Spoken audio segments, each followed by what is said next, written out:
ED102, Learning and Developing from Birth to Age 8, Who We Teach, Part 1, Week 4 Study Guide.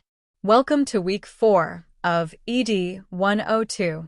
This week marks the beginning of our exploration into the core of early childhood education, the children themselves. We will understand how children learn and develop from birth through age 8, examining the various facets of their growth and the factors that influence it.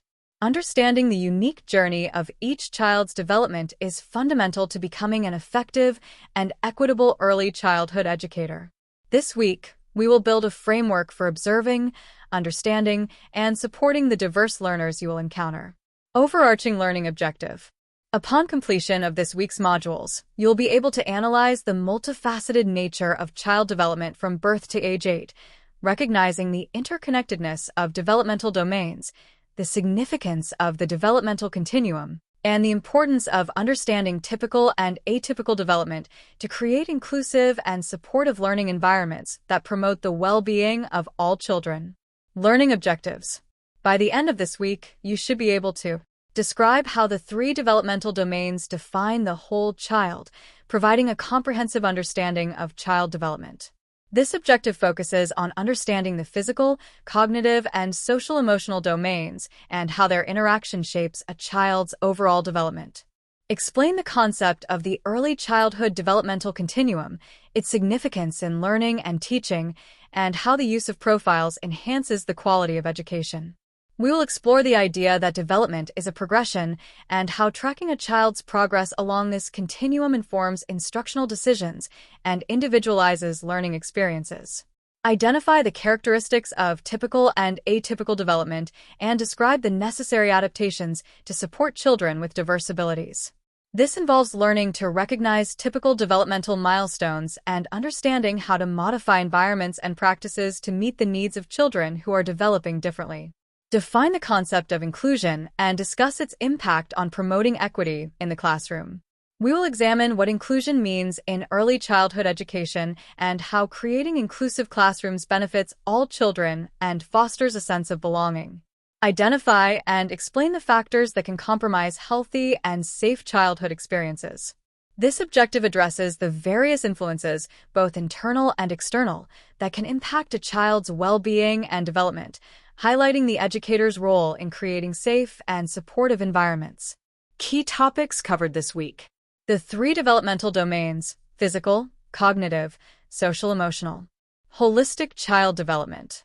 The early childhood developmental continuum. Using developmental profiles in teaching.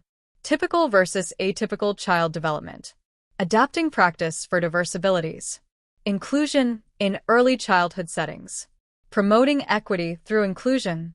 Factors affecting child health and safety. Creating healthy and safe environments. Key terminology to know. Developmental domains, the distinct but interrelated areas of child development. Physical, cognitive, and social-emotional. Whole child, a philosophy that emphasizes the interconnectedness of all aspects of a child's development and well-being. Developmental continuum, the predictable sequence of growth and development that children typically follow. Developmental profile, a tool used to document and track an individual child's progress across the developmental domains. Typical development, the expected range of developmental milestones for a given age range.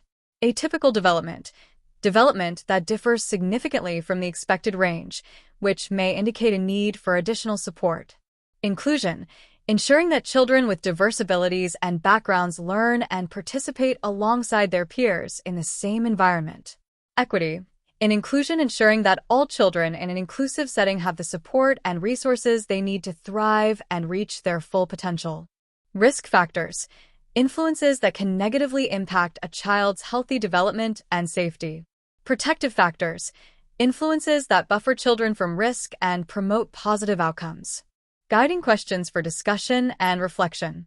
How does focusing on the whole child impact how educators plan curriculum and interact with children? In what ways can understanding the developmental continuum help you individualize learning experiences for children in your future classroom?